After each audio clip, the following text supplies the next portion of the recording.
डोली में गोली मार दे थ्री खेसारी लाल यादव जी के जोन गाना रहे 8 साल से लोग इंतजार करत रहे वो फाइनली अब आ चुकल बा। तो बस तू लोग वीडियो के साथ बना रहे छोटा सा वीडियो पूरा का पूरा देख लिया। अगर चैनल पर नया होगा तो सब्सक्राइब कर लिया। अगर फेसबुक देखा थी बना तो फॉलो जरूर कर लिया। खेसारी फैन से रिक्वेस्ट बा तू लोग से कि भैया के गाना आ रहा बा तो वीडियो के दबा के तू लोग शेयर कर दा अपना दोस्त संगतिया के पास, ताकि उन लोग की पता चले कि जोन गाना के लोग 8 साल से इंतजार करत रहे डोली में गोली मार देम 3 वो फाइनली अब आ रहल बा।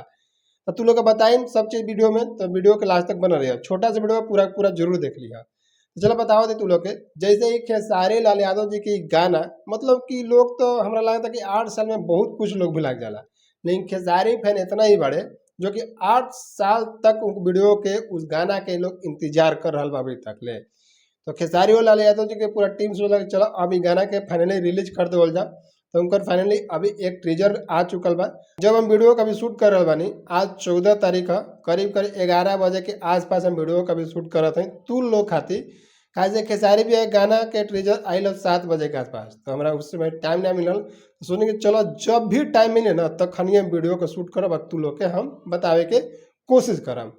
तो 15 तारीख के सवेरे हमारा वीडियो अपलोड हो जाए हमारे यूट्यूब पर भी और फेसबुक पर भी।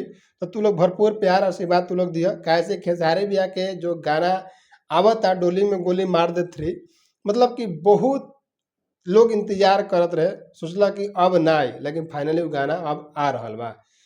ये हम नहीं कहत, खुद खेसारी लाल यादव जी कहले बड़न और उनका राइटर पवन भैया भी कहले बड़न।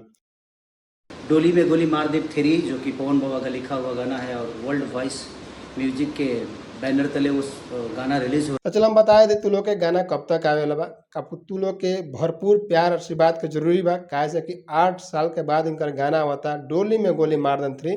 तो भरपूर तू लोग प्यार आशीर्वाद दिया। कमेंट बॉक्स में अपना ये भी बता दिया कि तू लोग ये गाना के इंतजार अभी तक करत रहला कि ना करत रहला। कितना लोग भुला गए रहे कमेंट करके जरूर बताई।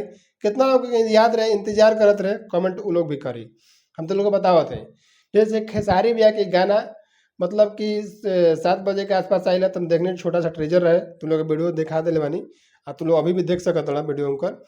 और हम तुम लोग बतावत हैं कि जैसे कि खेसारी लाल यादव जी के ई गाना मतलब कि 15 तारीख के हमारे ये वीडियो अपलोड होके, तो उनकर 15 के हमार और 16 के खेसारी भैया के, जी हाँ बिल्कुल सही सुन रहा बड़ा तुम लोग।